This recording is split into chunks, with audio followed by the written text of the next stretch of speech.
Bismillahirrahmanirrahim. Assalamualaikum warahmatullahi wabarakatuh.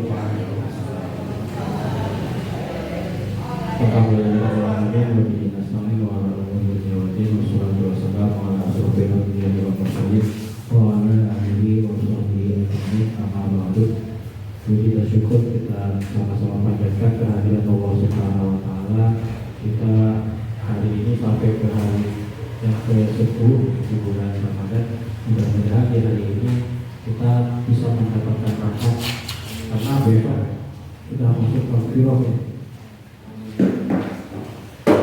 Yang terhormat Bapak Kepala Sekolah, yang terhormat Bapak Ibu Guru di tempat. Sebelumnya saya mengucapkan banyak terima kasih kepada terutama kepada Bapak Kepala Sekolah. Tadinya saya minta izin untuk supervisi akademik saja, Pak. Jadi ingin melihat proses belajar mengajar dulu, kemudian setelah dilihat, dianalisa, kemudian dievaluasi sehingga ditemukan kekurangan dan kelebihannya. Nanti baru disimpulkan. Tetapi kemarin kepala sekolah diseminasi boleh. Terus yang menjadi tugas supervisi juga hanya satu guru, Pak, sebenarnya. Jadi saya harus mensupervisi satu guru. Rekan guru siapa saja, hanya satu orang, tapi kepala sekolah udah semua aja, biar nanti kesimpulan keunggulan sekolah kita itu gimana poinnya. Jadi ini juga merupakan tantangan buat saya, Pak, yang hanya minta satu dikasih semua.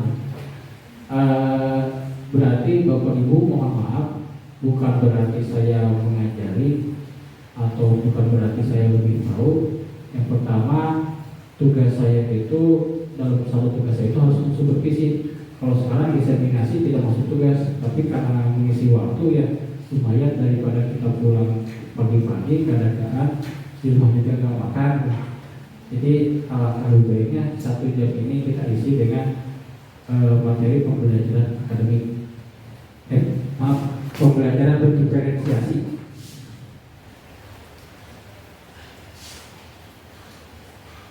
Tapi sebelum pembelajaran berdiferensiasi ada satu video nih, Pak. Ini Profesor Surya. Minta kepada bupati-bupati di Papua, kasih kami anak yang paling bodoh, yang dianggap paling bodoh. Bupatinya nanya, mau ngapain ini anak-anak yang paling bodoh? Saya bilang, kita akan jadikan mereka juara dunia. Wah, kaget dong. Mana mungkin anak-anak paling bodoh bisa juara? Kita bawa anak-anak itu. Lalu didatangkanlah anak-anak ini. Nah, ini anak 4 tahun gak naik kelas, usia 12 tahun masih kelas 2 SD. Nah, sebab bupatinya pengen tahu gitu loh. Dikasih 10 anak dari TBK. Nah, yang sudah dianggap tidak punya harapan. Ternyata tidak ada yang tidak mungkin. Ada harapan untuk mereka. Kalau sudah Ibu, yang ditandatangani itu tapi mana ya? mata yang penuh harapan. Sebelumnya mata yang tidak penuh harapan. Nah, sekarang ternyata mereka menjadi anak yang luar biasa. Dan ini anak yang tadi 4 tahun gak naik kelas. Tahun 2011 ikut lomba robotika nasional dapat medali perak. Dan tahun 2012 kemarin tahun lalu dia dapat medali emas tingkat nasional. Dan dia lompat tadi dari kelas 2 SD, kelas 3 SD, lompat sekarang sudah SMP. Nah, mereka yang sebelumnya itu gak bisa, mereka yang sebelumnya tidak ada pengharapan, kenapa dia bisa? Apa yang membuat mereka itu menjadi luar biasa?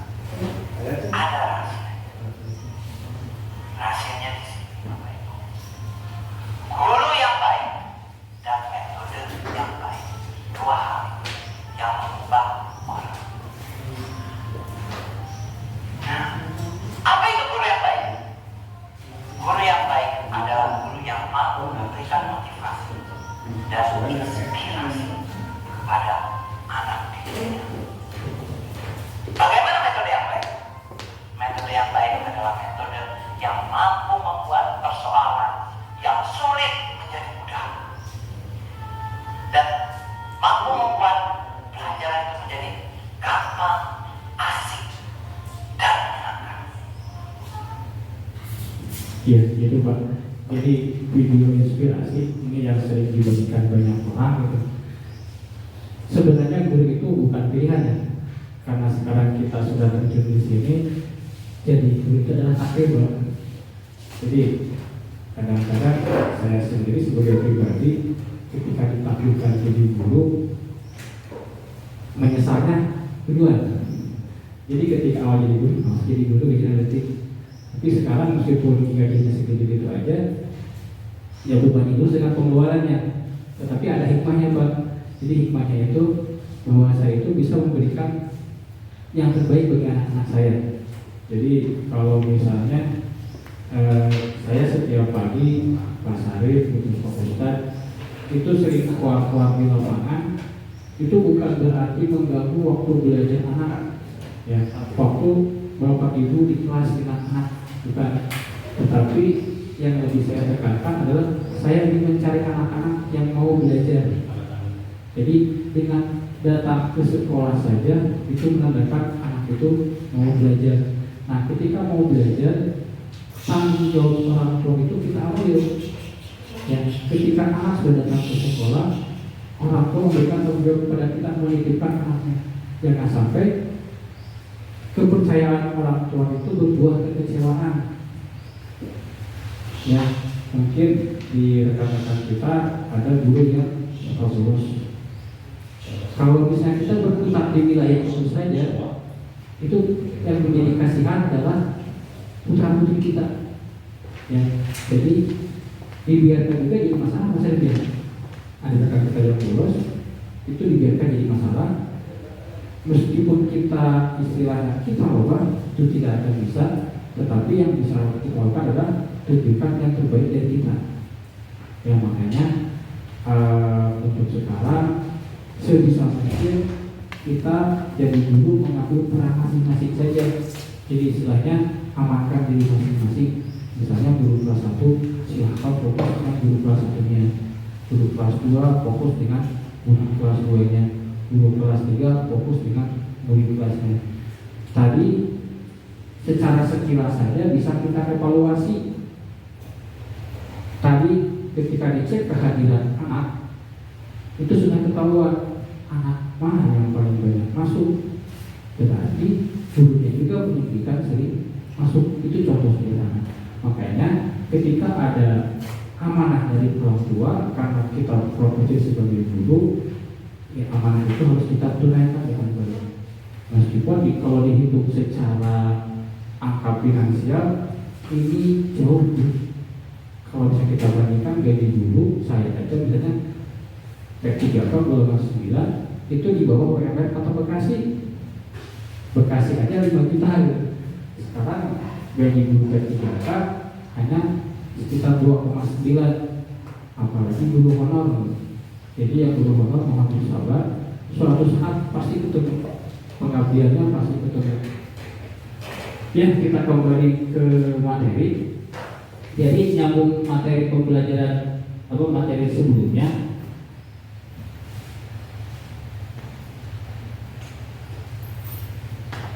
Kita sekarang belajar diferensiasi. Kalau misalnya dulu saya pernah menyampaikan ketika anak datang ke sekolah, anak itu membawa berbagai macam perasaan. Dan tugas kita adalah menyenangkan anak ketika datang ke sekolah. Tentunya menyenangkan ini kan harus diiringi dengan materi pembelajaran. Nah, sekarang kita materinya lebih fokus, yaitu pembelajaran berdiferensiasi.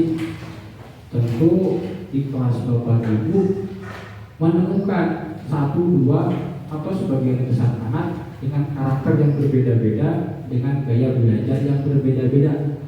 Ya Bu ya, misalnya nanti ada anak di kelas Ibu yang macam-macam. Ada, tetapi mungkin yang kelihatannya hanya 1, 2, padahal setiap anak itu berbeda.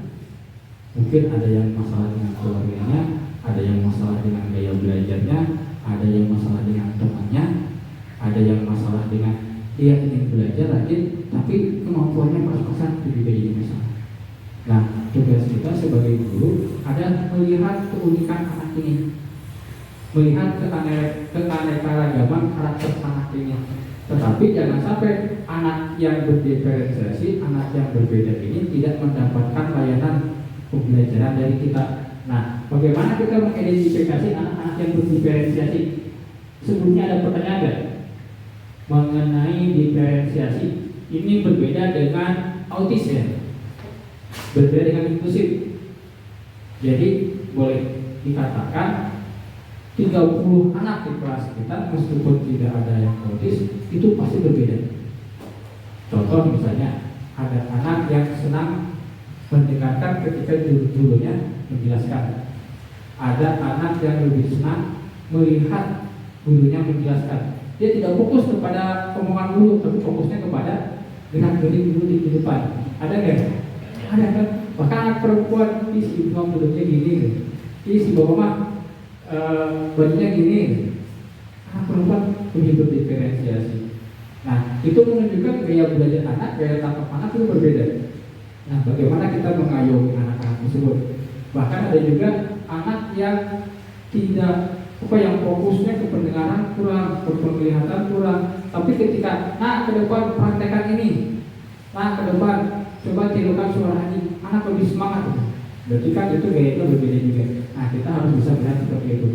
Nah, kalau misalnya kita melihat diferensiasi, jadi pertanyaannya, mengapa pembelajaran diferensiasi itu pembelajaran yang keputusannya masuk ke KAU? Apa yang menunjang pembelajaran diferensiasi?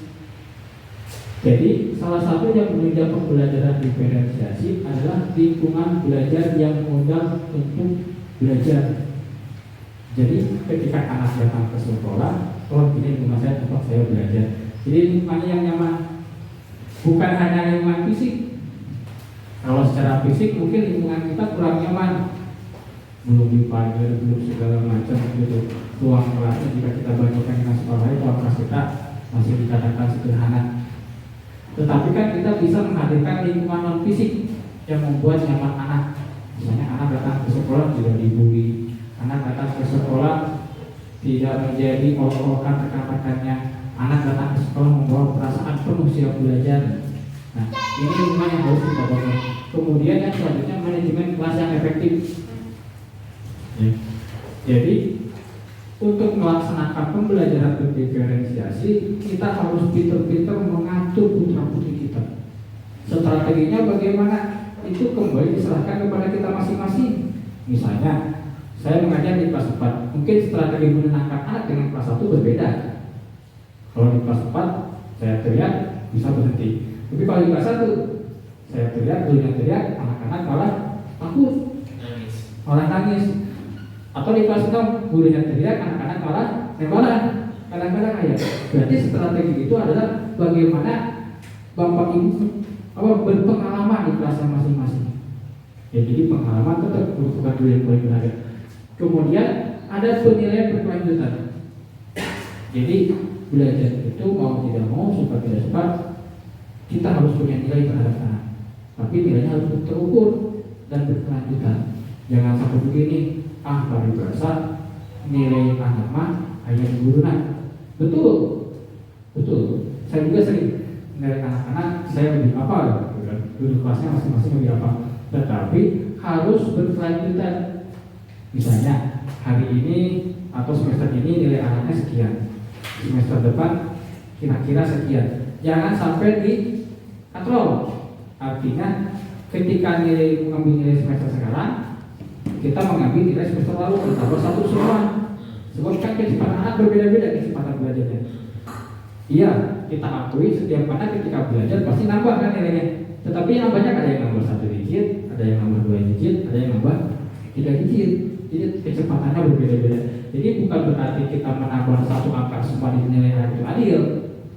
Boleh jadi anak itu kecepatannya luar biasa mengikuti pelajaran. Terus selanjutnya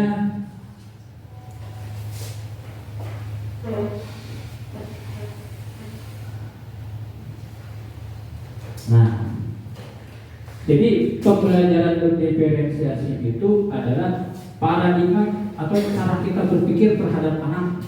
Mungkin nanti yang disampaikan oleh pengawas atau mungkin Bapak Ibu ikut diklat mengenai pembelajaran berdiferensiasi lebih fokus kepada administrasinya. Pasti kalau pengawas RPP-na kumaha, nilainya kumaha, terus cara ngajar di kelasnya kumaha. Padahal pembelajaran berdiferensiasi itu adalah bagaimana kita sebagai guru memandang anak.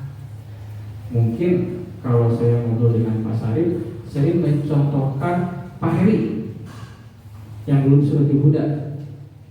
Dia anak baru, anak pintar, anak istilahnya kurang pembelajaran, bisa diokomodir semua. Ya, sebenarnya Pak Heri itu pintar ya. Dia melaksanakan pembelajaran berdiferensiasi, mungkin secara administrasi, secara akademiknya belum dikembangkan, tetapi dia secara nyata telah melaksanakan pembelajaran diferensiasi. Nah, kita juga diharapkan sebagai guru bisa melihat anak itu sebagai manusia yang berbeda, dan kita juga memberikan pembelajaran yang berbeda. Contoh misalnya ketika di kelas 4, saya punya anak si Julian ya. Si Julian dengan rekan-rekan yang lainnya sama belajar di kelas 4, tapi perlakuan saya terhadap Julian itu berbeda. Perlakuan saya terhadap Tiara itu berbeda. Sama kalau di kelas 6 si Putra Pak Asep. Jadi jangan sampai kita memperlakukan si Putra atau memandang si Putra itu sama. Ya, atau misalnya di kelas 1 ada di kelas 3 si Jenal ya. Yang suka berantem dulu. Jadi kita memandang si Jenal itu jangan sama memandang dengan rekan-rekan yang lainnya. Jadi yang persis tahu karakter anaknya adalah guru kelasnya masing-masing, dan kita harus berubah cara pandang kita. Kadang-kadang kan kita suka terlena masuk kelas, secara tidak sadar kita menganggap anak ini sama dan siap menerima pembelajaran yang sama. Itu secara tidak sadar. Kenapa? Karena kita juga ke sekolah dulu gitu ya Bu ya. Kita ke sekolah ketika kita jadi murid, ketika guru masuk ke kelas mau ngasih laptop dan beres ngajar pulang gitu. Yang paling silapuk cicing kita balik jadi anak yang baik. Dulu kita seperti itu. Padahal kita ingin bertanya, ingin mempraktekkan, karena dulu pembelajarannya berbeda.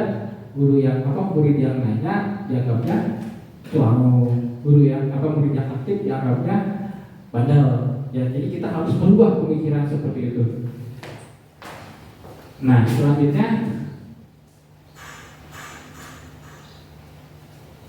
jadi tujuan pembelajaran berdiferensiasi adalah untuk mendukung semua murid di kelas kita ikut merasakan proses pembelajaran yang sebenarnya. Jadi kalau misalnya di saya ada si Julia juga ketika datang ke kelas untuk belajar. Kalau misalnya mungkin murid-murid yang lain belajar memecahkan masalah. Kalau bagi si Julia, bagi si Tiara, belajar menulis itu sudah alhamdulillah. Tetapi ini dilema bagi guru SD. Semua guru SD di semua SD menjadi dilema karena ketika melaksanakan pembelajaran diferensiasi, murid guru SD itu dituntut untuk menuntaskan kemampuan calistung. Ya, jadi ada standar kemampuan calistung untuk murid SD. Misalnya kelas 1 sudah bisa membaca sebuah kata atau sebuah kalimat. Kelas 2 sudah bisa memahami kalimat. Ini standar dasar yang harus dimiliki oleh murid SD. Jadi kadang-kadang kita melaksanakan pembelajaran yang berbeda terbentuk dengan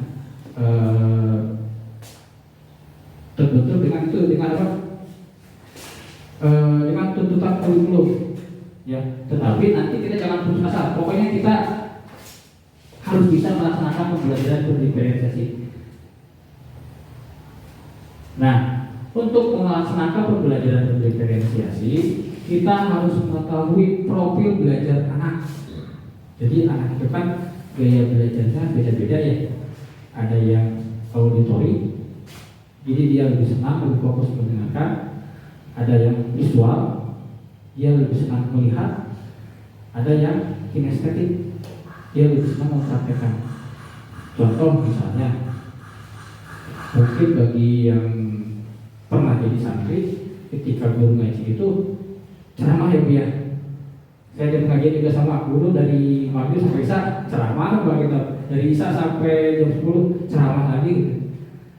Tetapi Pak, kemampuan santri itu juga berbeda-beda.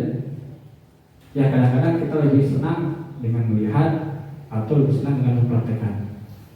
Contoh lain misalnya ketika kita pertama kali menggunakan fokus di kelas, itu anak akan antusias sekali. Nah, antusias tersebut dapat kita lihat bagi anak yang visual, dia akan lebih memahami pembelajaran dengan cara melihat. Atau misalnya ada yang kinestetik. Contoh anak yang kinestetik itu paling senang biasanya pelajaran olahraga. Ya, kita masih ingat ketika sekolah, guru favorit adalah guru olahraga. Kenapa? 5 hari dikerem di kelas, 1 hari belajar di luar kelas. Itu paling favorit. Berarti menandakan banyak murid-muridnya itu mempunyai gaya belajar kinestetik atau profil belajarnya kinestetik. Kemudian minat. Jadi setiap anak itu mempunyai minat masing-masing terhadap pembelajarannya. Mungkin bagi kita ada namanya istilah penjurusan itu di tingkat SMA ya, IPA IPS. Padahal di SD juga minat anak itu sudah berbeda. Misalnya ada anak yang senang dengan matematika, ada yang anak senang dengan cerita, ada anak yang senang dengan seni, ada anak yang senang dengan bahasa. Jadi kita harus bisa melihat minat anak. Tidak harus selesai sehari 2 hari ya Bu ya. Jadi selama pembelajaran setahun, setidaknya kita bisa melihat. Nanti kita arahkan ke kelas selanjutnya. Kita punya catatan. Ini minatnya di sini. Jadi nanti aspekkan catatannya.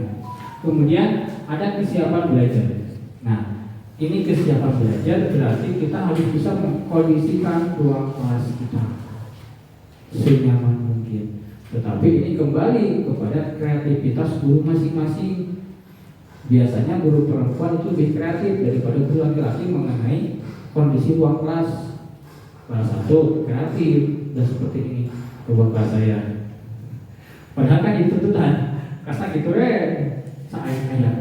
Jadi ini kembali kepada guru masing-masing. Setidaknya kita sudah berusaha untuk membuat sekreatif mungkin untuk mempersiapkan anak ikut belajar di kelas. Selanjutnya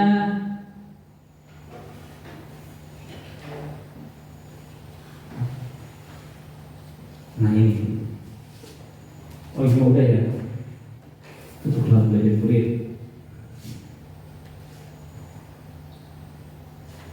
Nah ada lagi. Jadi yang menunjang kebutuhan belajar murid adalah salah satunya budaya. Tadi gaya belajar udah. Sekarang budaya. Kalau misalnya di kita, budaya kita budaya di kampung, sebagian besar murid kita beragama Islam. Jadi harus tahu kita karakteristik pelajar di kampung kita. Dan kita nggak masalah ya mengenai budaya. Lingkungan juga sama. Kita belajar di lingkungan yang sama, suhu, tingkat aktivitas, tingkat kebisingan di Madaya nggak ada masalah kita sebenarnya. Kemudian multiple intelligence atau kecerdasan manusia ini juga bagi anak-anak Kristen tidak ada masalah, kecuali kita menemukan anak yang di atas rata-rata, kalau itu jadi multiple intelligence.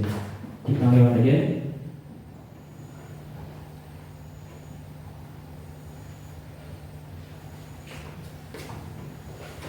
Jadi seharusnya kita itu melaksanakan pretest atau asesmen awal ketika memulai pembelajaran atau ketika tahun ajaran baru. Setidaknya ini untuk mengukur anak ini hobinya di mana, anak ini kemampuannya sampai mana, anak ini minatnya di mana. Jadi harus kita ketahui. Kenapa? Untuk mempolakan nanti pembelajaran kita di kelas. Jadi kelas kita ini mayoritasnya gaya belajarnya seperti apa? Atau misalnya kita kelas 1 ya, Bu Eti dengan Bu Tati dikelompokkan, ada yang dari PAUD ya, ada yang di luar PAUD. Itu juga sebenarnya udah pembelajaran berdiferensiasi. Ya, cuma kadang-kadang kita ini sering tidak sadar apa yang telah kita lakukan.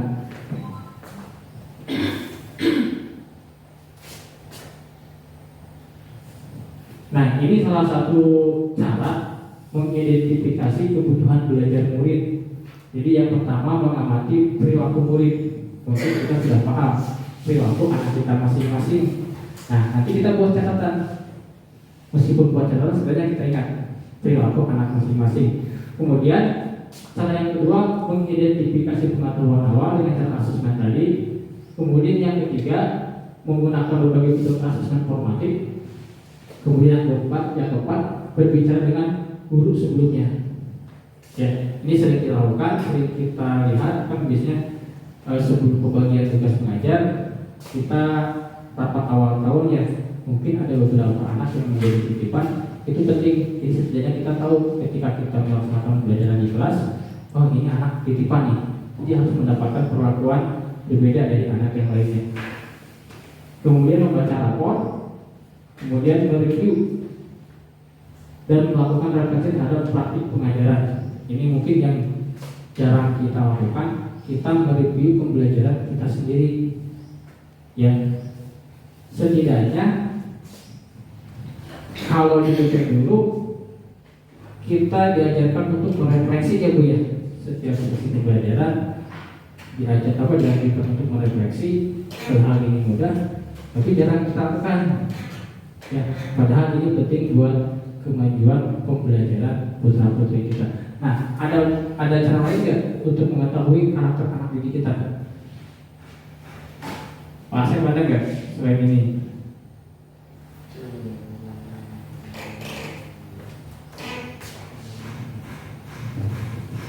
Mungkin Pak Sarif punya cara lain.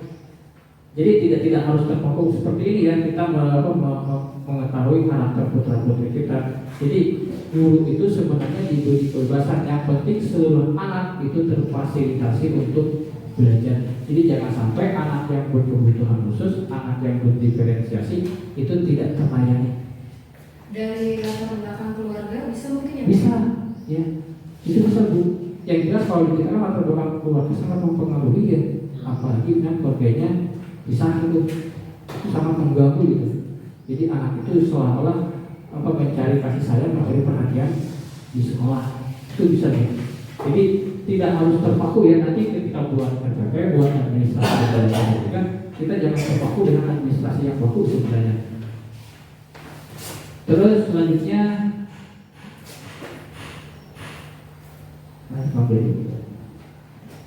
nah ini apa yang bisa kita diferensiasikan atau bedakan? Yang pertama konten. Konten itu berarti materi pembelajaran. Jadi ketika di kelas kita jangan terpaku dengan materi pembelajaran. Makanya RPP sekarang tidak ada KIKD juga yang baru itu, hanya tujuan pembelajaran. Jadi tujuan pembelajaran, kegiatan pembuka, kegiatan inti, kegiatan penutup, langsung penilaian. Mohon maaf tidak ada KI. KIKD nggak ada. Tapi kemarin pada saat diperiksa kami disalahkan. Itu jawabannya tertinggal satu langkah. Saya betul-betul disalahkan harusnya karena cari tuh lagi dua kembali. Ya makanya tadi kan Bapak ini kok tadi kan Ada cerita lucu. Cerita lucu. Ini pengalaman pribadi. Kemarin waktu itu tobat, saya Bunai itu pakai RPP yang baru. Satu lembar, hanya satu lembar. Tujuan pembelajaran langsung kegiatan. Saya ranking 10, Bunai ranking 11. Nah, itu jadi pertanyaan saya juga. Tetapi ketika si ibu ini melaksanakan pembinaan di gugus lain, yang dipakai RP saya.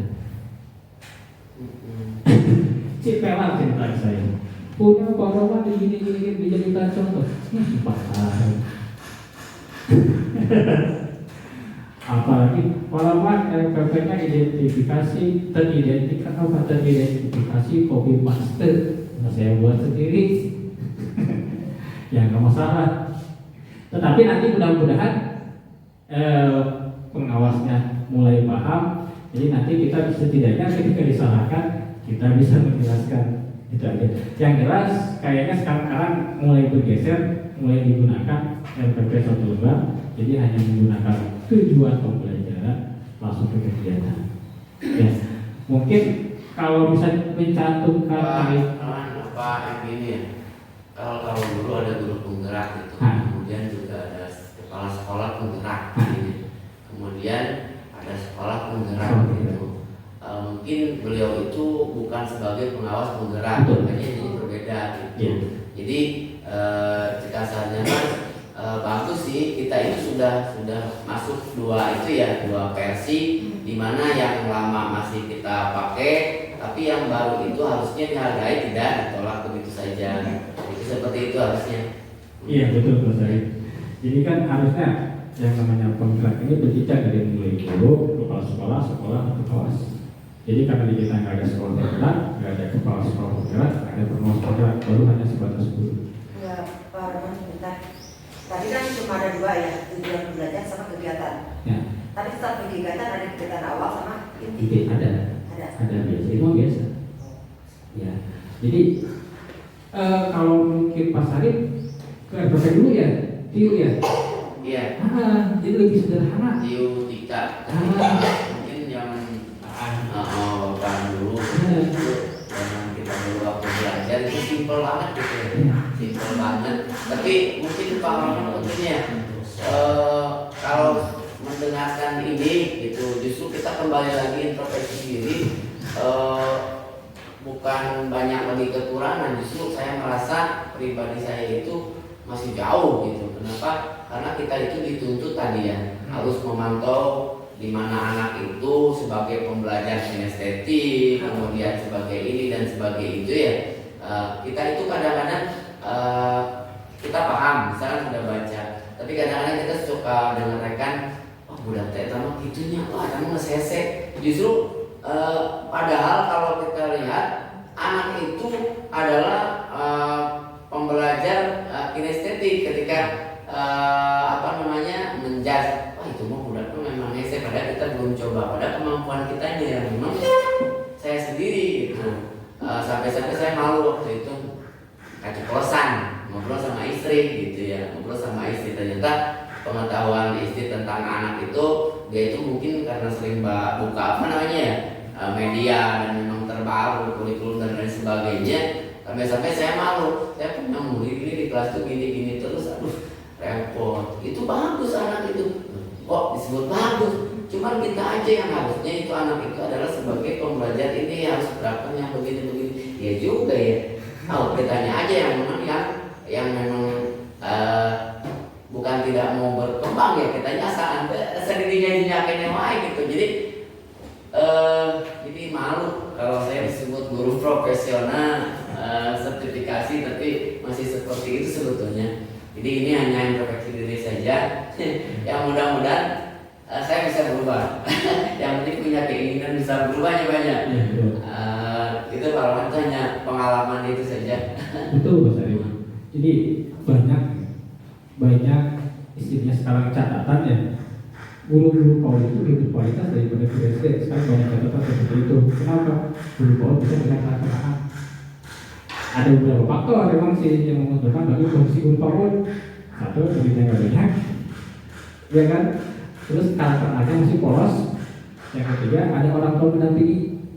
Ya, jadi itu keuntungan istilahnya nilai tambah bagi guru PAUD. Beda dengan SD, anak-anak sendiri, jumlah muridnya banyak. Terus mereka berbaur dari kelas 1 sampai kelas 6. Jadi karakternya jangan nyeruput. Ya, jadi kadang-kadang kita sulit untuk melihat karakter anak. Makanya ada komunikasi antar guru di luar jam pembelajaran. Yang dibicarakan adalah anak itu titik awal kemajuan. Ya, jadi nanti kalau kita punya anak macam-macam kita ngobrol aja, jangan ngobrol formal gitu, ngobrol biasa aja. Itu adalah pembelajaran bagi guru.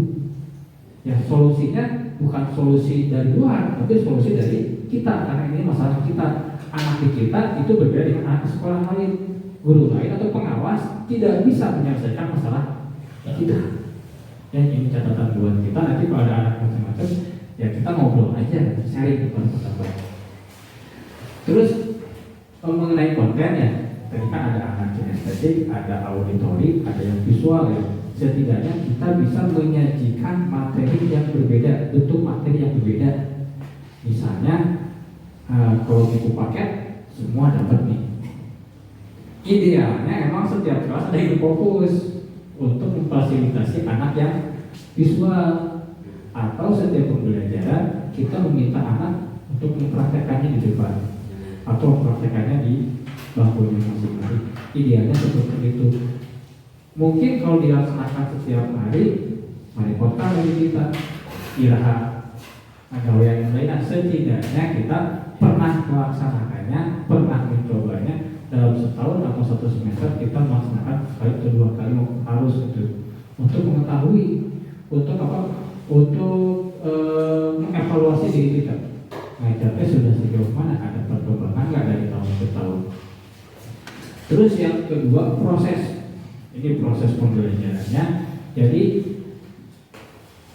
kalau dulu guru yang pintar itu adalah guru yang pandai bercerita, pandai ngomong itu, pandai membawa suasana kelas gitu. Tapi kalau sekarang kayaknya guru yang pandai ceramah itu kayaknya sekarang mulai ditinggalkan ya. Tetapi kemampuan ceramah ini adalah kemampuan penunjang pertama, yang nomor satu. Kenapa? Kan tetap komunikasi. Tetapi selain ceramah harus bisa mengontrol muridnya, memotivasi muridnya, mengajak muridnya. Ya, jadi meskipun guru itu tidak bisa, misalnya saya tidak bisa main bola, ya, tapi saya bisa ngajarkan budak main bola, apa yang baik, kamu itu harus bisa. Ya, setidaknya bisa ditambah guru untuk anak supaya mau bergerak atau anak mau mengerjakan. Kemudian yang ketiga, produk. Ini keterkaitannya dengan penilaian. Jadi kadang-kadang kita sehabis ulangan melihat hasil ulangan anak nepaktaran, aduh, iya bulan teh nilainya di bawah KKM. Sebenarnya yang salah bukan anak, bukan guru, tapi sistem. Ya, jadi gini contohnya. Kita sekelas punya anak 30, gaya belajarnya beda-beda. Kita ketika ngajar proses ngajarnya berbeda lah. Kita kasih buku pelajarannya berbeda-beda. Ada yang kasih buku, ada yang bisa melihat video. Datang ke ulangan. Soal selebar ewang, pilihan ganda dan esai itu jelas menjebak. Ya, makanya ketika produk ini nanti kalau ulangan, ya gimana ya? Jangan sekali-kali dijadikan patokan. Ya, kalau ngasih nilai jangan terpaku dengan ulangan. Ya, tapi mau tidak mau sih kalau diperiksa kita harus periksa ulangan. Tetapi nanti ketika memberikan nilai akhir itu jangan jadi patokan. Kembali tadi ke awal, anunya mau nilai anak guru nah. Kenapa? Sebab produk pembelajaran juga harus berbeda. Ya, contoh misalnya yang sering kita lupakan ya, anak jadi petugas upacara setiap hari Senin, tapi nilai ulangan 7 atau genap karena kemampuan bacanya kurang, itu kan kurang adil. Ya, atau misalnya anak juara O2S-nya tapi naik kelas, ayah kejadian di jeruk. Nah, itu kan tidak adil. Jadi kita memberikan produk, menilai produk anak hanya dalam satu sisi, yaitu nilai ulangan. Kalau ulangan umum kan terutama yang bikin soalnya kurang. Itu sendiri kelas. Betul kan? Jadi meskipun nanti kita yang mudah-mudahan kecapaian ya, kita bisa bikin ulangan sendiri, syaratnya jadi sekolah penggerak. Iya, jadi sekolah penggerak nanti kita juga bikin ulangan sendiri. Nanti ketika kita juga nanti diberikan kesempatan bikin soal sendiri ya, kita jangan terpaku dengan multiple choice, dengan isian, dengan esai. Ya, ada banyak cara untuk menilai anak, yang penting terukur. Ya, makanya saya senang dengan Pak Sari Prama gitu. Hari 10 anak biar naik 1 nilai. Itu ketahuan bibit-bibit anak yang yang kira-kira punya kemampuan, punya kemauan, itu kelihatan. Jadi tinggal nanti dikembangkan. Kemudian ke kelas nih, ibu juga bisa perhatikan anak yang suka aktif di lingkungan sekolah, kira-kira itu juga pasti dia aktif. Ya, berarti tinggal kita poles aja anak-anak yang seperti ini. Jadi target kita nanti jangan mulu-mulu Pak Bu. Kita punya murid 30, satu angka berhasil sampai dewasa sampai jadi orang besar itu alhamdulillah. Ya, jangan mulu-mulu gitu. Tapi kan tentu kan orang yang nyaman. Iya, tapi yang namanya di SD kemampuan cari itu harus tetap ada. Ya, Kalau ukuran berhasil di kelas 1 bisa membaca, banyak yang bisa membaca nanti. Iya, jadi istilahnya nanti pembacanya membaca tingkat lanjut alhamdulillah sudah bisa skimming gitu kan alhamdulillah Bu. Soalnya lagi stres sekarang Pak ya. TPK kelas 2, Iya pasti. udah masih mengeluarkan saya. itu stres Pak. Belum kelas 1 terus begitu. Tapi kok saya mampu nih. Itu Bu. Saya di kelas 4 stres sama dua murid ya Julian. Julia, Kenapa? Baca tulisnya nggak berkembang, nggak berkembang, masih di situ aja. Tetapi ada yang membuat saya bangga Bu. Ditanya terawih sakit tuh ya kan? Berarti itu ada perkembangan. Ada. Paling nanti saya waktu itu kan cuma ngedek ini anak ini, gitu. Jadi kalau bisa dinilai rapot, kalau bisa kita kasih nilai berdasarkan ulangan, Ya. itu kan nol. Tapi kan tidak mungkin.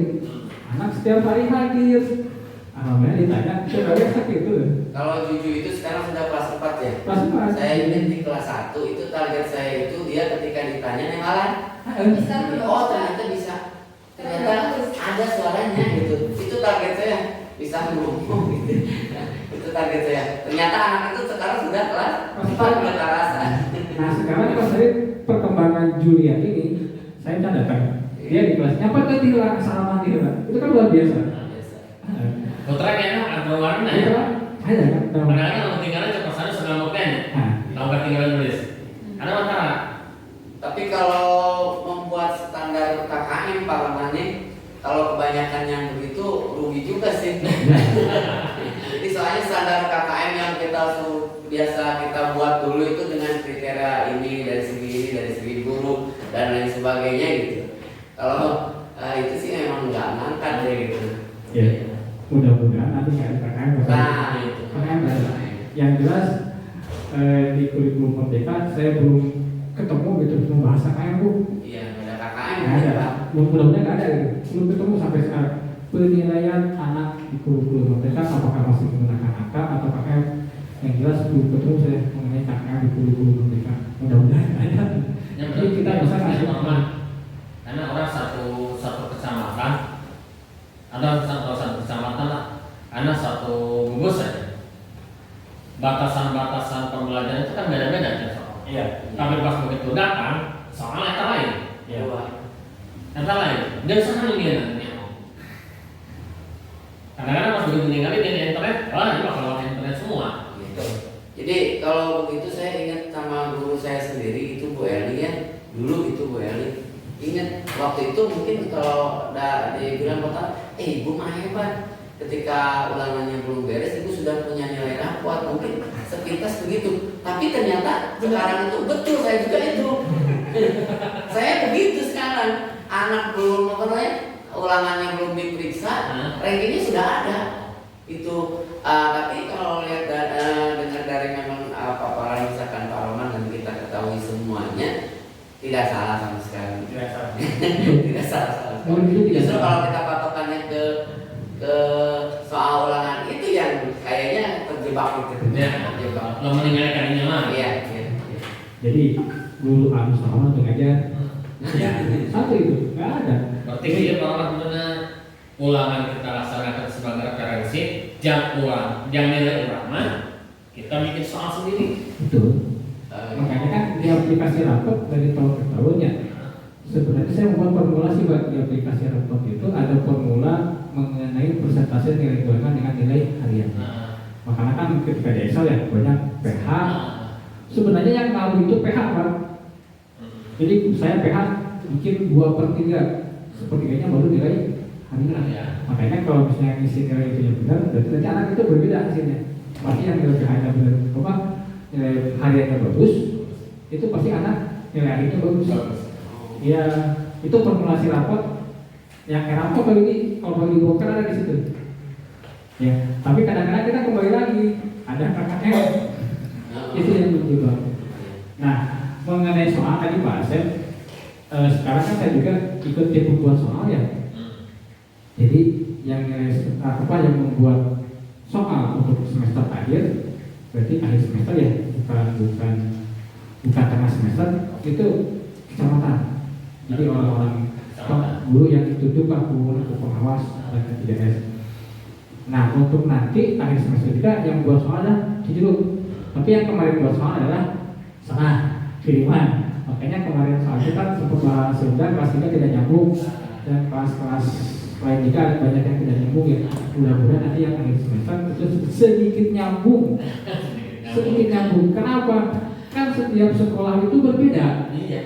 Saya sendiri contohnya, saya kebagian bahasa Sunda kelas 4 Pak, karena nggak ada yang mau bahasa Sunda.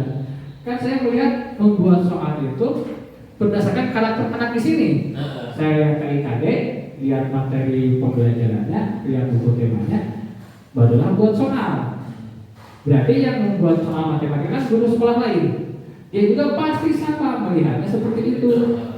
Bahkan ada juga guru nih yang mesti membuat soal.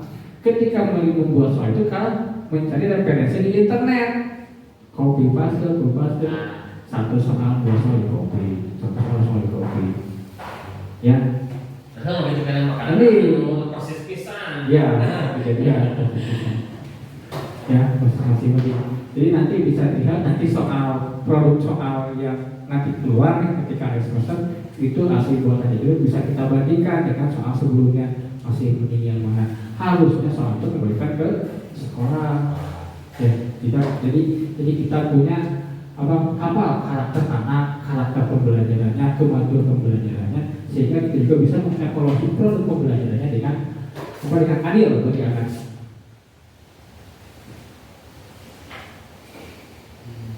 Nah ini ada di presentasi konten ya.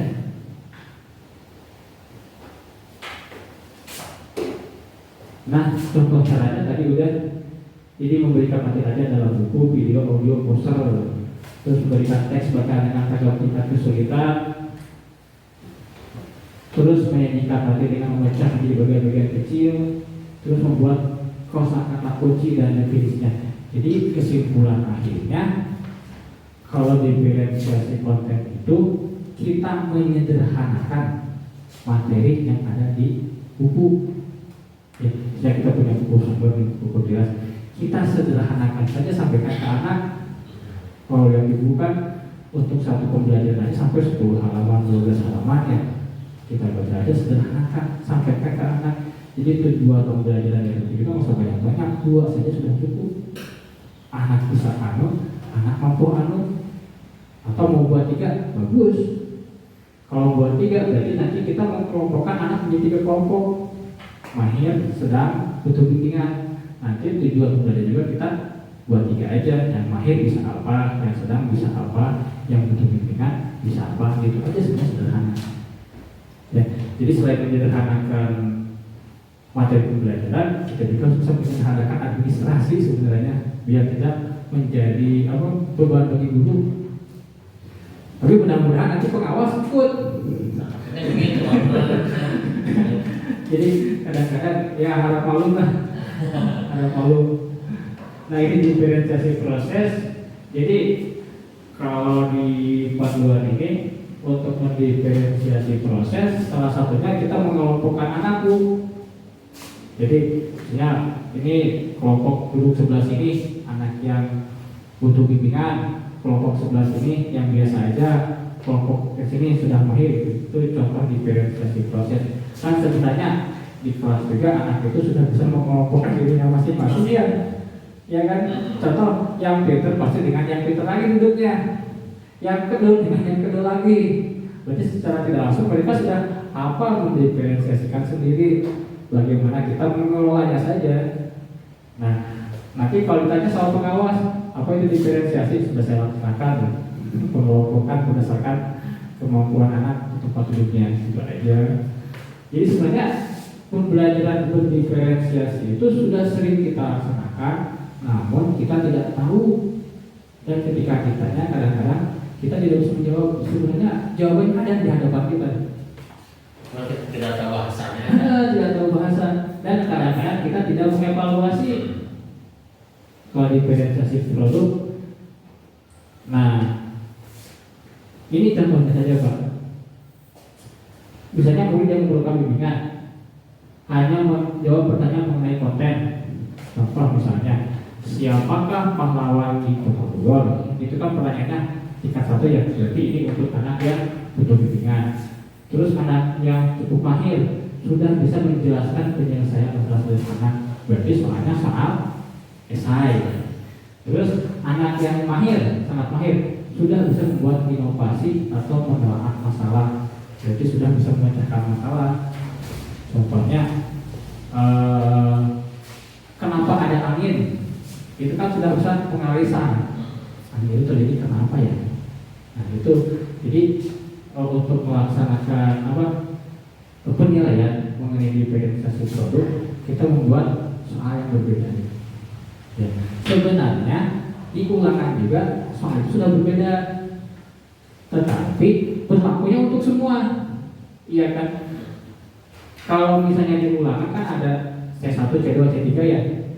Tapi kan kadang-kadang anak dikasih soal semua, dijawab semua, jadi ketahuan nanti yang pinternya di bagian baca tulis pasti nilai ulangannya besar. Padahal anak yang pinter praktek nilai ulangannya kecil. Padahal kan terbalik, harusnya yang pinter praktek ini yang nilainya lebih besar harusnya. Lanjut lagi. Oh ini manajemen kelas. Pokoknya manajemen kelas mah Bapak Ibu lebih hafal, budak tong ternyata bukan tongganeng. Ya, budak terkontrol sama kita. Bukan berarti kelasnya jempling itu bagus. Soalnya kan dalam kelas jempling, buatan kelas bagus, kelasnya jempling, malah budak bosan. Jadi sekarang di kelas juga ini juga segala macam terserah, yang penting anak terkontrol. Ya, orang naik main bola di kelas sebenarnya boleh banyak, jadi kontrol orang. Ulah dikenal sampai. Misalnya anak curang sampai bangku nih, terkontrol sama kita gitu aja. Kalau terkontrol berarti kan anak nanti jadi tanggung jawab kampus sendiri. Ya, bukan berarti anak nggak boleh curang, tapi harus tanggung jawab. Itu kan salah satu pembelajaran juga. Nah ini yang lucu, penilaian berkelanjutan yang sering kita lupakan. Iya, saya sering pernah tadi. Aku sudah ajari anjingku bersiul, ternyata. Dia masalah kan? Aku tidak dengar dia bersiul. Karena dengar anjing. Yang ini menjawab lagi. Aku bilang, aku sudah ajari dia. Aku tidak bilang dia sudah belajar bersiul. Karena itu, saya pacar 5 kali nggak ngerti. Nyambung. Hah? Istilahnya itu mengatakan sudah menyambung. Iya. Jadi yang salah itu bukan yang ini, Yang mendengar. tapi yang mendengar. Anggaplah ini kita guru nih, terus ini murid kita, ini orang lain. Menilai guru itu pasti seperti ini, langsung kepada anak, tidak melihat prosesnya. Prosesnya kan ini. Ya, masyarakat juga seperti itu, pengawas seperti itu. Nanti dalam proses di kelas. Iya. Jadi sekarang kan di kelas kita punya masalah masing-masing gitu. Yang hafal masalahnya kita, berarti yang punya solusi juga kita, jika kita ingat saja bisa nggak memecahkan masalah kita. Atau setidaknya kita punya mimpi lah, yang saya inginkan kelas saya itu seperti ini, yang saya inginkan murid saya itu seperti ini. Jika punya mimpi saja sudah alhamdulillah, berarti kita punya cita-cita ya.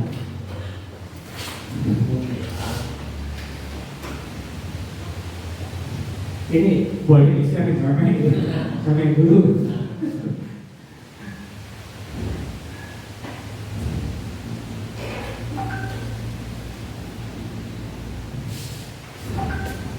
Nah ini ada pertanyaan besar. Kita berharap murid kita itu belajarnya seperti apa? Itu kan jawaban masing-masing guru pasti berbeda. Terus bagaimana kita tahu bahwa kita telah belajar? Ya, murid kita ketika datang ke sekolah, kemudian dia duduk di kelas, pulang lagi, itu sudah belajar apa belum? Jangan-jangan anak yang datang ke sekolah hanya untuk main saja. Sebenarnya kan main juga bisa sambil belajar. Tapi belajar apa hari itu? Sampai sini ada pertanyaan? Kira sudah singkat lebih.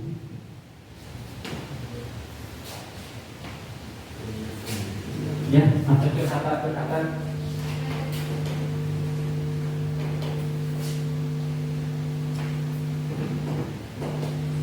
Ini sekilas tentang penilaian. Jadi penilaian itu berarti dalam proses pembelajaran berdiferensiasi ada penilaian formatif ya, peluang untuk menentukan selektif apa suatu pembelajaran berdiferensiasi. Jadi ini nanti ada ini.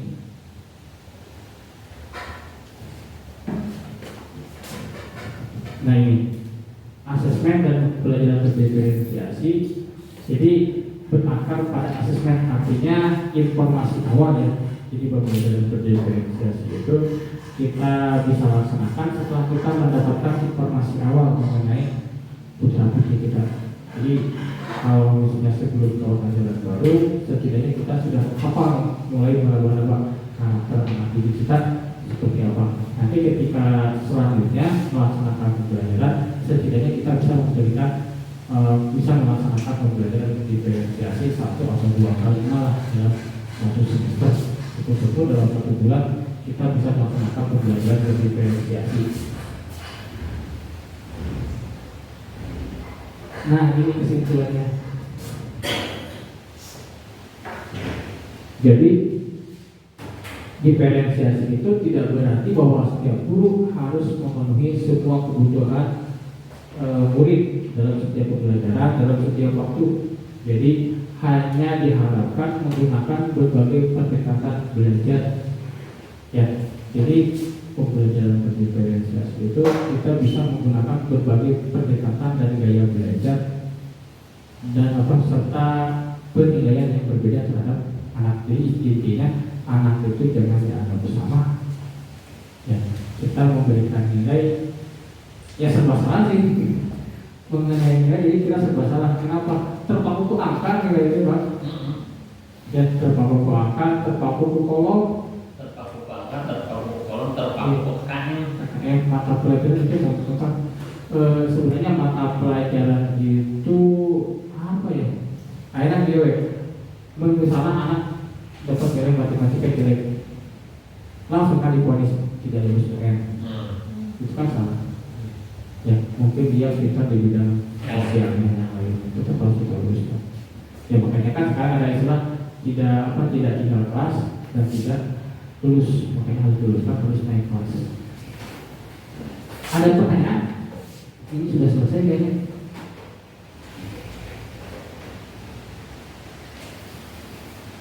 Nah ini yang paling penting, kita harus mulai, harus coba ya. Jadi besok-besok atau lusa tidak perlu ada instruksi, tidak perlu ada apa gitu. Setidaknya kita sadar bisa melaksanakan pembelajaran yang berbeda. Yang ketika melihat si A, si B itu kita bisa melihat dengan sudut pandang yang berbeda dan juga kita bisa memberikan nilai yang berbeda terhadap anak. Jadi jangan terpaku terhadap terpaku terhadap administrasi, terpaku terhadap tuntutan. Yang jelas tugas guru itu mencerdaskan anak bagaimana caranya anak itu bisa belajar mengenai hasil pembelajarannya. Dan kita kembalikan lagi kepada ada takdir anak, ada takdir kita. Yang jelas kita sudah berusaha, sudah mengabdi kepada anak bahwa kita telah melaksanakan tugas dengan baik. Ada pertanyaan? Jadi ini penting buat kita, perubahan di sekolah dapat diinisiasi dari luar, namun perubahan yang paling penting dan berkelanjutan adalah dari kita. Ya, dari ruang kelas Bu. Jadi kalau punya sekolahnya maju, itu kembali kepada ruang kelasnya. Sebenarnya kita punya harapan. Saya itu sudah punya harapan, sudah punya mimpi. ya komite kelas. Alhamdulillah pada beberapa waktu juga sudah menunjukkan hasilnya, sudah menunjukkan kepedulian terhadap putra putrinya, kepedulian terhadap sekolah. Ya istilahnya setiap pohon bertambah tinggi semakin angin kencang bertiup, dan kemarin ada pihak ketiga yang kacau. Ya sampai sekarang kalau saya lihat di komite juga waktu hari Senin klasik ya, biasanya pada ada nggak ada. Memang harus banyak yang perlu kita benahi mengenai komite, tetapi Bapak punten ya, jangan sampai komite diubahkan gitu. Kalau uang kasnya mau boleh gitu, tapi komitenya jangan lah. Semua itu sudah peraturan menteri ya, setiap sekolah harus ada komite mengenai uang kas, memang nggak ada. Tapi kan nanti kembali lagi ke orang tua nih, mau nggak membantu sekolah? Ya pokoknya nanti tetap kita harus berusaha bahwa anak-anak ini bukan hanya tanggung jawab guru, bukan hanya tanggung jawab kita harus serahkan ke orang tua. Anak-anak itu adalah tanggung jawab bersama. Jadi nanti juga kita evaluasi kenapa hari ini anak sekolah hanya sedikit. Salah satunya adalah ketidakpedulian orang tua terhadap sekolah. Ya, apakah sekolah kurang diberikan informasi, ataukah orang tua sudah tidak peduli dengan sekolahnya. Jadi ini PR buat kita Pak. Kenapa anak kita sering bolos gitu, absennya sering bolos, harus kita evaluasi Pak. Ya, setidaknya dengan ada komite kita ada silaturahmi dengan orang tua. Ya, jadi itu harus dari dalam, harus kita sendiri untuk memajukan sekolah kita. Habis ya, sudah. Ada pertanyaan atau kita diskusi? Oh iya. Bukan pertanyaan, apresiasi. Assalamualaikum warahmatullahi wabarakatuh.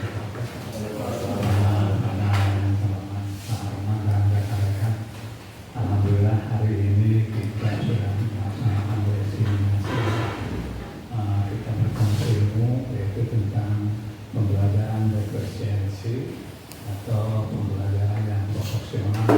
Namanya pembelajaran yang proporsional, pembelajaran yang efektif. Ternyata pembelajaran itu harus dari waktu Bapak ingat ya, waktu ada SPD, ada pengumuman lagi dari dinas katanya kalau tidak sekolah D2 maka kemungkinan pangkatnya mandek. Ikut D2 setelah sekian tahun D2, kalau tidak S1 maka pangkatnya mandek. Ketika di setelah S1 selesai, ketika jadi kepala sekolah, kalau tidak S2, kepala sekolahnya mungkin akan di ini. Dan juga dengan sekarang kita sudah ya S1 semuanya. Ternyata ilmu itu masih juga kurang-kurang. Kata Rasulullah Muhammad utul bil ilmi minan nahdi ila lahdi. Tuntutlah ilmu sejak dalam tulisan masih dalam perut, sehingga sudah masuk tubuh. Dalam perut kan kita sudah belajar kata Nikohan teh. Nah, kalau mana hamil mah wasok mabulun abu sangat mabulun. Orang musik sama sikinya pada menyambut ilmu. Jadi itu ternyata itu pembelajaran. Ketika sudah meninggal masih diajari oleh Pak Ustaz. Kayak pulang bintuan di mana yang malaikat datang nanya kemana yang mau buka dan seterusnya, kasih bocoran sama Ustaznya. Iya. Jadi ternyata kita itu diwajibkan menuntut ilmu itu sepanjang hayat. Dalam istilah PLS mah long life education, jadi pendidikan sepanjang hayat. Kalau mudah-mudahan ini pembelajaran yang sangat bagus sekali. Sebetulnya pembelajaran ini dulu sudah berbeda istilah. Jadi kalau dulu namanya pembelajaran yang proporsional, pembelajaran yang sesuai dengan kebutuhan siswa. Jadi tidak bisa semua siswa dikasih pembelajaran yang utuh. Jadi harus sama-sama. Tapi juga di cara pembelajaran dari ini sama-sama. Ini berbeda-beda, ada yang visualis, ada yang analis, ada yang kinestis. Jadi memang kalau kita melaksanakan bukan mengetahui sih, yang penting melaksanakan. Karena kita ini semuanya tak berbuat kecil. Hanya saya mungkin ilmunya karena berbagai hal. Tadi dikatakan kalau kita belajar itu ada berbagai penyumbang, ada mungkin faktor diri, faktor diri, ada sebagainya sehingga mereka ketika mengajar akhirnya menggunakan metode CTL. CTL, biasa catat tulis.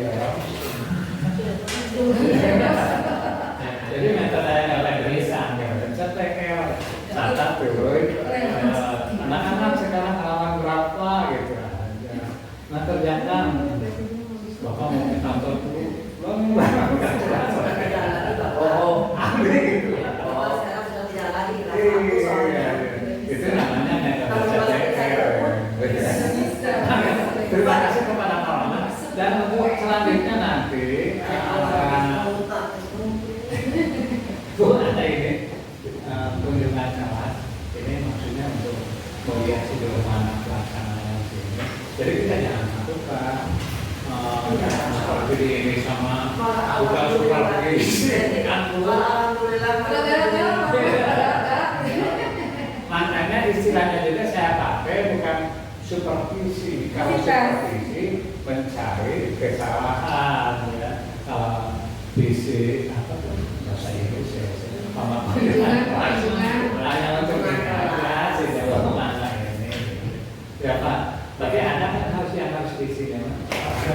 Gitu aja. Assalamualaikum warahmatullahi wabarakatuh. Ya, waalaikumsalam warahmatullahi Tapi memang wabarakatuh. kalau kita tidak tahu Pak akan takut. Tapi Pak Roman nanti boleh ya, Ya. minta contoh RPP yang baru. Boleh. Apa dari bagus. Udah dikirim laporan. Iya. Ibu sekarang, oh ternyata saya lebih di sekolah daripada di lulus. Terus ibu sedang menurut ada kebahagiaan. Iya. Kebahagiaan. Masa itu Anda. Iya, jadi gini, nggak apa-apa Pak. Jadi perubahan itu kan dimulai dari dalam Pak. Perubahan dimulai dari dalam. Iya. Jadi ulang visual Pak. Misalnya kalau itu tapi nyarikan kue. Jadi kita itu kan pengen kita sendiri sejahtera, kita kondusif. Ya. Jadi nanti gini, saya juga ini ada instrumen terutama buat nanti kunjungan kelas ya. Jadi sebenarnya observasi. Jadi lebih kepada pra observasi, jadi pra kunjungan dan setelah observasinya. Jadi itu nanti saya itu akan menanyakan tujuan pembelajarannya. Jadi tujuan pembelajaran. Jadi tujuan pembelajaran hari itu, ya, Ibu Tati ini hari ini mau ngajar apa, tujuan pembelajarannya apa, anak mau apa, supaya anak bisa apa, terus nanti yang hendak dicapainya seperti apa. Misalnya anak ketika selesai belajar, anak bisa apa, hanya seperti itu aja targetnya. Terus sama strategi. Jadi supaya anak bisa misalnya menyelesaikan tugas ini, strateginya kita apa nih? Ya strateginya dengan apa? Anak melakukan percobaan, atau anak dengan melihat, atau anak dengan praktek, itu strateginya. Ya. Setelah itu saya punya ke kelas, tidak apa-apa, hanya melihat saja beberapa saat, tidak melihat full ya, hanya beberapa saat videokan.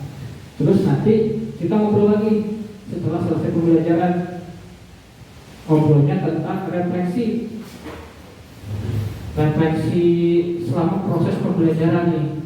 Ketika saya mengajar, saya kurangnya seperti ini, lebihnya seperti ini, kedepannya saya harus bagaimana gitu. Nanti juga itu yang mencari solusinya adalah saya nanya Ibu. Jadi lebih kepada kita curhat-curhatan Bu. Jadi sebenarnya supervisi itu seperti itu, namanya coaching. Ya, bukan berarti supervisi akademik itu kita mengajar seseorang, wah Ibu ngajarnya kurang ini. Itu kan tidak bisa. Mungkin kurang itu karena keterbatasan sekolah atau keterbatasan guru atau kondisi siswa. Ya, semacam kemarin ketika saya ikut lomba ngajar kan langsung dijelas. Katanya orang ini ngajarnya lebih fokus kepada laki-laki. Orang di kelas saya diperbanyak cuma ada 5 orang. Iya kan? Laki-lakinya 25. Iya, katanya apa tidak menyamaratakan laki-laki dengan perempuan. Saya porsinya 5 kali bertanya kepada laki-laki, 1 kali bertanya kepada perempuan karena jumlah muridnya masih gitu. Tapi kan pandangan orang semua kata itu yang menanyakan juga. Ya, jadi meskipun begitulah tidak jadi tidak jadi hambatan. Yang penting karena ini kelas kita, sekolah kita, mau kita apapun adalah tugas kita, tanggung jawab kita. Yang penting kita sudah berbuat baik, anak sudah belajar gitu. Jadi nanti saya juga mohon maaf tentang guru-guru, mungkin bisa dikatakan saya curang gitu, kasih dia ke bahasa gitu, ningali ke kelas, pembelajarannya ke kelas. Sebenarnya ini lebih mengenakan potensi sekolah kita. Jadi kan gini, kenapa sekarang ada istilah coach? Jadi coach itu beda dengan pelatih. Contohnya main bola Sinteyong. Karena Sinteyong kan coach disebutnya. Karena misalnya main bola itu anak buahnya pasti menang anak buahnya.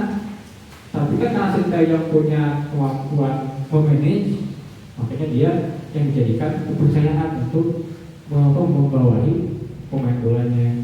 Jadi nanti juga saya akan mulai Bapak Ibu, bukan berarti saya lebih pintar. Bahkan saya ingin belajar dari Bapak Ibu. Jadi Ibu Bapak ini punya kelebihan apa nih kelas? Nanti saya tiru dan bisa kita sharing ya. Nanti ketika selesai semua kita evaluasi, kita refleksikan ini hasil pembelajaran kita selama ini. Kalau sudah tertawarkan kita gampang. Kedepannya kita harus ini, tidak boleh ini diulang lagi. Mudah-mudahan ini bisa dilaksanakan secara kontinu. Jadi kita tahu setiap waktu kita melihat perkembangan sekolah kita dan perkembangan diri kita. Ya. Jadi jangan istilahnya jangan merasa jangan berada di zona nyaman lah. Sekali-kali kita harus keluar penuh tantangan. Contoh kan kemarin hari Jumat anak ditantang jawab jam 30, banyak yang hadir. Mereka antusias. Tapi karena hari ini tidak ada tantangan, langsung turun. Ya, nanti juga kita sama anak seperti itu. Ya, anaknya harus ditantang untuk semangat belajarnya, dikasih tantangan. Padahal kan kemarin saya nih baru datang.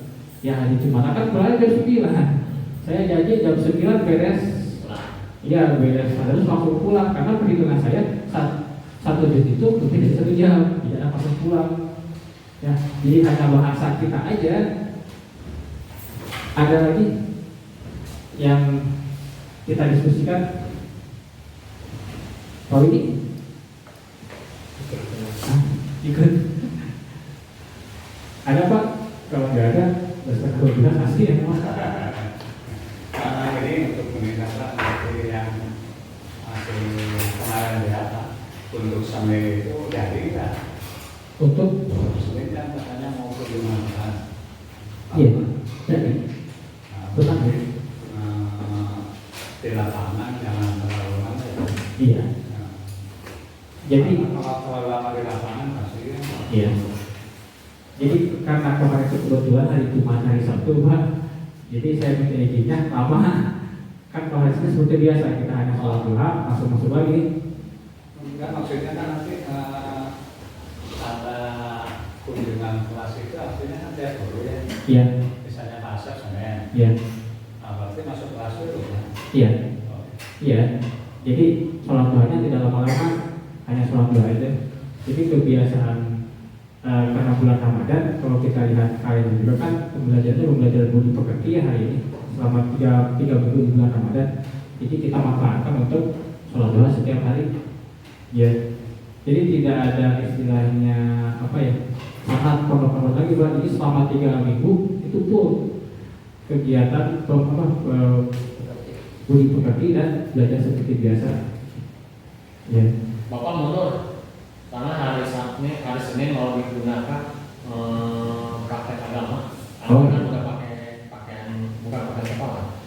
Iya nggak apa-apa. Jadi saya juga ini punya waktu ada bulan Juli sebenarnya Pak. Jadi bulan Juli pun hanya 1 dulu. Jadi nanti mas siapa aja yang bersedia kita curhat mengenai pembelajarannya. Mudah-mudahan ada solusinya gitu aja. bukan berarti kepada penilaian, ya. Misalnya ibu ini mau hanya kurang saya nggak bisa menilai seperti itu, ya. Jadi lebih kepada lebih kepada sharing gitu. Saya punya istilahnya materi di guru penggerak, ibu punya masalah di kelas, gitu. Mudah-mudahan kita bisa sharing. Dan kalau misalnya bapak ibu mau, ini kan pembelajaran berdiferensiasi ya, itu adalah anggota materinya, pembelajaran emosional, sosial emosional. Jadi kita untuk melaksanakan pembelajaran berdiferensiasi, kita harus tahu dulu emosi anak ketika masuk kelas seperti apa. Cara mengetahuinya sebenarnya gampang-gampang saja. Jadi kita buat emoji di print, nanti ada nama anaknya, ada kertas nama anak ya, cari nama kamu, tempelkan emosi kamu sekarang di mana, dibaca pakai paku. Nah itu kan jadi modal awal. Oh hari ini sebenarnya si Bagja marah-marah, kenapa? Jadi kita bisa personal bertanya kepada si Bagja di kelas 1 sampai kelas 4, sampai kelas 6 kita bisa lah. Nanti kita usahakan beli styrofoam, kita print meme-nya, kita print namanya. Ini harus setiap hari Bu, sebelum masuk kelas, sebelum pulang sekolah. Jadi anak saya pagi emosinya marah, kalau pulang emosinya misalnya lebih bahagia, berarti kan kita berhasil. Atau misalnya pagi-pagi anak bahagia, tapi ketika pulang sekolah emosinya pindah jadi marah-marah, berarti ada apa di kita ini? Ya itu contoh-contoh mudah. Atau contoh mudah itu kita bariskan anak di depan ketika mau masuk, bisa buku, itu kan kita ketahuan emosi anak. Ya ketika dia baris. Ada lagi? Kalau nggak ada tutup ya. Ya kita tutup kegiatan siang hari ini. Mudah-mudahan menambah pahala kita puasa. Tubuh ilmu nama di hati, jadi berlipatnya pahalanya. Subhanaka Allahumma wa bihamdika asyhadu an la ilaha illa anta astaghfiruka wa atubu ilaik. Assalamualaikum warahmatullahi wabarakatuh.